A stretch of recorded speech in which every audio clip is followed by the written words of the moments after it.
Live trade number 2. 4093 ko binitawan yung buy now.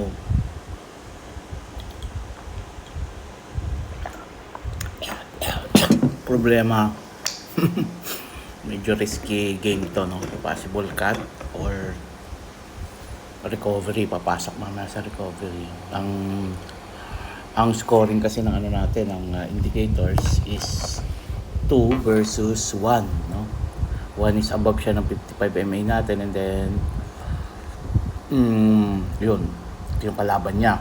Ang sa below tayo ng CCI and below ng red yung MACD. So medyo deadly to, no? Dalawang kalaban ng ating buy signal. So nag-start ng 4093 ba? 4093 hanggang 90, no? So 90, 79, 78 ang ating expected na cut loss. Ay, 88 pala, sorry. 90, 89, 88. 90, 89, 88, oh, 88. Nandito lang, small cut lang tayo. 60 pips, no? Ayan yan. Nandito lang tayo. Pag di tayo pinagbigyan, no? Ganun lang. Cut loss. Ano yun? Ito. Ayan, no?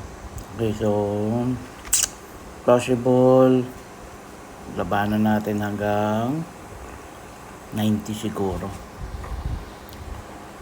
90 ito. Ayan. Ba't ganun? Wala ako sa 91. So lagay tayo sa 91. Sayang yung 91. Tapos isa pa sa 90. Agay nahuhulog. Masakit-sakit to. Yan. So dalawa pa yung Oy, hindi pa sinundot naman, oh. Ayan, problema pagka nasa key levels, eh. Buy idea is because pumasok kasi nalaglag, no, na ito nagkaroon ng parang overshoot. Ito, tatlong kandila na red. Overshoot sa 2 PM box, no. Although kung titingnan sa 5 minutes, ayun, nako-confirm pala ng short to. Ba't ako naglong? So, anyway. Okay. Hindi pala siya pumasok sa 5 minutes. So, cross finger na lang muna tayo. GG boy. Okay. Hanggang dito yung last na chance to buy. 4090. No. Let's see. Nasilip yun, Anyway, ayun. 3 minutes gaming kasi talaga tayo sa as per setups, no, ng 55 MA and CCI and yun yung isa kong nakita lang nasa inside box kasi umakyat, kaya lang in 3 minutes pala yun. Pero sa 5 minutes parang nag-confirm ng short, So yun, pagka ito inabot yung ating cut loss, di negative 60 pips, no? Then recover lang later. Mantay tayong konti, mga ilang minuto hanggang ma-hit. Yun.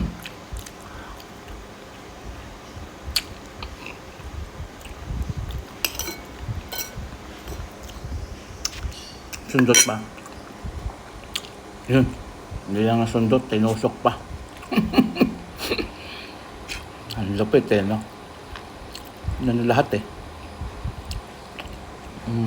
winalis, So, antay lang tayo hanggang 25 pips, at least mag-TP1, yung signal. Pero in position, break even yun. Either small loss or break even. Ayun. Tingnan natin kung anong tamaan. Kung tamaan yung cut loss, goods na siguro for today's video. Ganun talaga. Then next video ulit tayo para sa live trade. Okay, again, ba't nag-buy si Kuya Dids?